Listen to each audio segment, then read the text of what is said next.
Shadow Slave. By Guiltythree. Chapter 1197, Battle of the Black Skull 11. A booming thunderclap shook the world. But the bestial roar that tore through the clangor of the battlefield was much more deafening. It rolled across the ravaged land like a physical force, sapping the strength of the warriors and making them sway.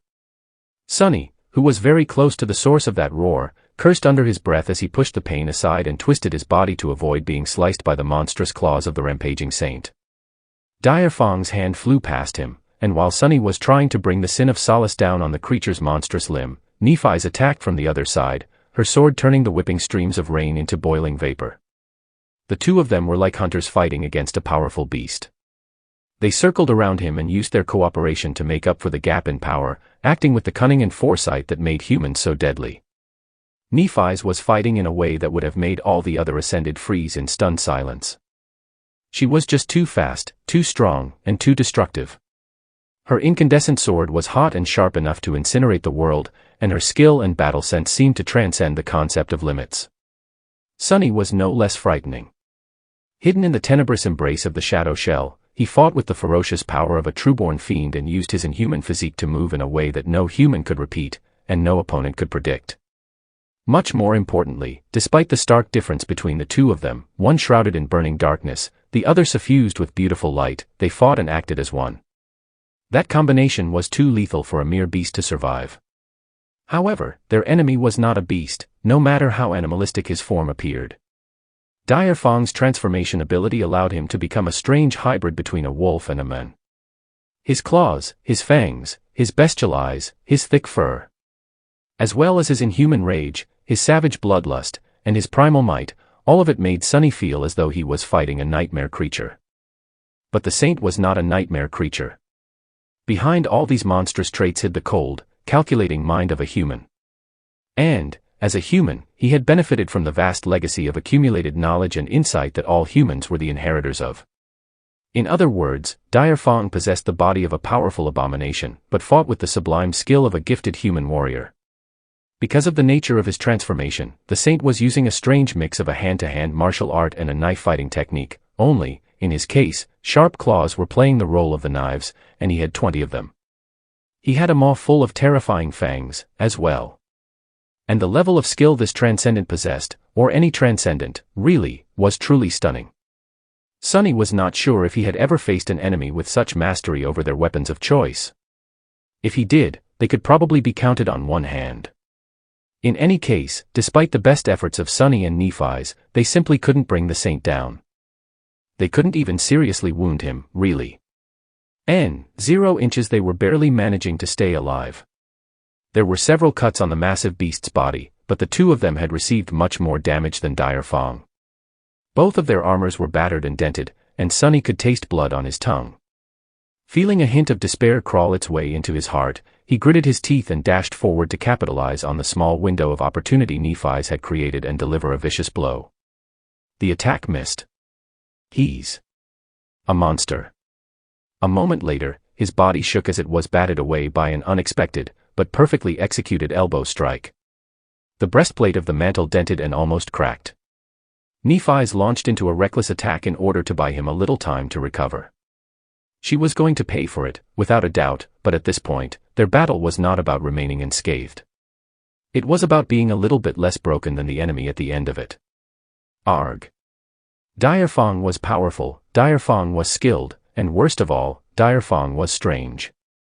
His battle style was too unique, too bizarre, and too deep to be deciphered in a short amount of time. It had been perfectly tailored for his monstrous transcendent form, with its contradictory physical traits and attributes, which were both human and not. He displayed a level of essence control so intricate, deliberate, and ingeniously applied that it made Sonny question his own talent. No, it was not a question of talent. It was simply the innate superiority of a higher rank multiplied by the amount of effort put into integrating essence into a combat style, both by Dire Fong himself and many battle masters of Clan Song. It was the benefit of being a vassal of a great clan. This was possibly the first dedicated essence technique Sonny had a chance to study. He had not even known that such things were possible, or existed.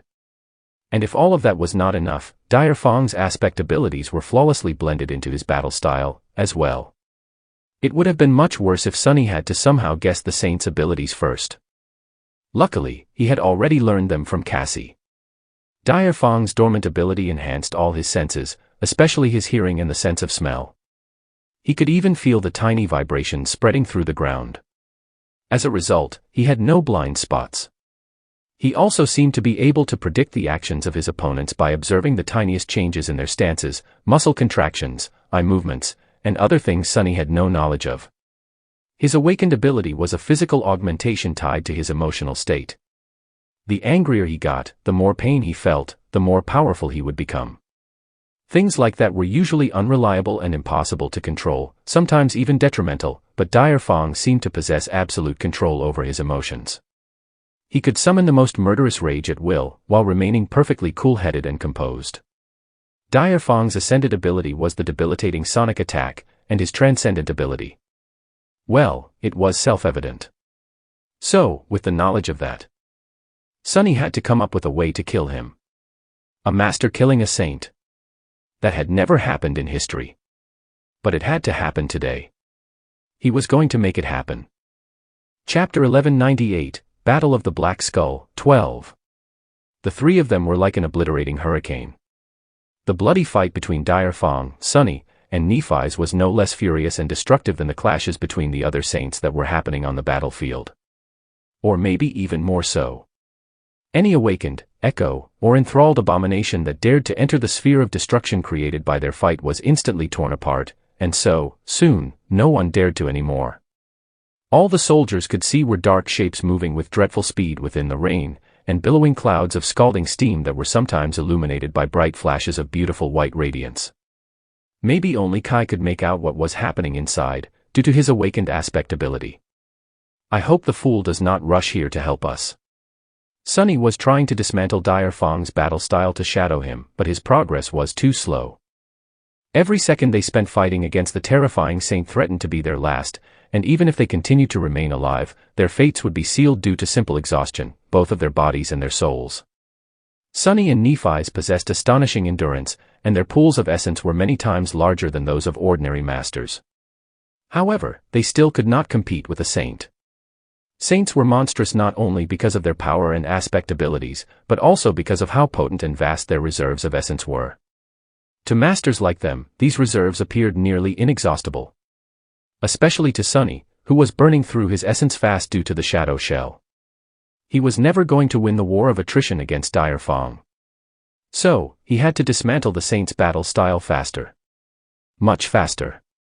Even though he could not concentrate on this task since simply staying alive demanded almost all of his attention. Not good. He grunted as Dire Fong delivered a powerful backward kick with his wolf-like hind leg, almost ripping Sunny's shell to pieces. He managed to deflect the blow, and even tried to scratch the saint with the Sin of Solace, but the jade blade got tangled in the thick fur, shearing some of it off, but leaving no trace on the enemy's skin. 0 inches. Sunny had already delivered a shallow cut to Dire Fong before, so the sinister whisper was supposed to be driving the saint mad. However, he showed no sign of being affected by the curse. It seemed that breaking the mind of a transcendent, which was the sharpest of weapons in and of itself, would not be easy, or possible at all. Mind. The mind of a transcendent. Sunny possessed a powerful mind himself. His cognitive ability and willpower were both abnormal. There was the blessing bestowed upon him by the Shroud of Dusk, as well. And yet, it was not enough. Well, then. Suddenly, he thought of something very simple. If his mind was not enough. Wait, why the hell was he trying to solve the problem with only his own efforts, anyway? He had a perfectly fine partner right there. Summoning chains of shadow to try and bind the savage saint, he saw most of them miss the mark, while the rest were easily torn apart and destroyed. At the same time, he sent Nephi's a mental message through the Blessing of Dusk. The message contained no words, there was no time for that. Instead, it was a much more crude, but also faster form of communication containing a mix of images, half-formed thoughts, and emotions. For anyone else, it would have appeared as pure chaos, but Nephi's knew him too well. They were so familiar with each other that even such an unadulterated stream of concepts was enough to form an understanding. It was a bit like finishing each other's sentences or guessing each other's feelings from body language, but elevated to a completely different level. And yet, it worked. Nephi seemed to understand his intention instantly, and reciprocated. A flood of concepts and images poured into his head. Sunny's intention, of course, was very simple. Since his own mind was not enough to dismantle Dire Fong's battle style fast enough, he wanted to join their minds together to accomplish that task faster. Mostly metaphorically, but also a bit literally. Nephi's might not have possessed the unnatural ability to peer into the very essence of a being through shadow dance, but she had been doing the same thing as Sunny this whole time. Without a doubt, she had been studying the enemy, trying to discern the patterns of his battle technique to circumvent them. More than that, her insight, while not supernatural, was in no way lacking in value. It was absolutely the opposite. Neph was a genius of combat. After all, she was born and bred for battle, and there were very few people in the world who possessed the same chilling level of affinity to bloodshed and destruction as her. Sunny had his own insights about the way Dire Fong fought, and she had hers. By combining them, they would be able to enhance each other's understanding of the enemy in the same way that their powers were augmenting each other beyond the usual limits of their aspects. Hopefully. Sunny growled and continued to fight. The shadow fiend sometimes moved like a human, and sometimes like the creature that he was. He bent in strange ways, used his long arms to dash on all fours like a wild animal, and delivered attacks with the onyx spike at the end of his tail.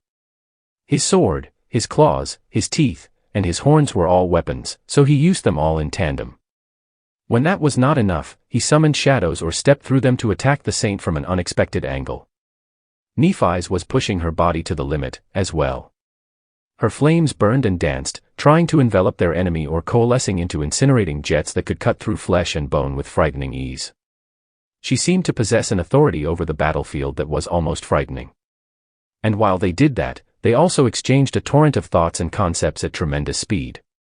Sunny was sharing his knowledge, while Nephi's was sharing hers. The pieces of the puzzle were flying into his head, slotting into the grand picture with satisfying clicks. Some of them he had figured out himself, but some were new and unexpected. It seemed that Nephi's possessed a perspective that was both similar and different from his own, but no less keen. She paid attention to things that Sunny would have never thought about, and arrived at conclusions that he might have missed. The same was true in reverse. But together, they missed nothing. They saw everything. It was as though they were omniscient. And with that omniscience, everything clicked in place, and the essence of Saint Dire Fong was revealed to Sunny. He hesitated for a moment, and then sent actual words to Nephi's for the first time. He said. Or rather, thought. "Do you trust me?"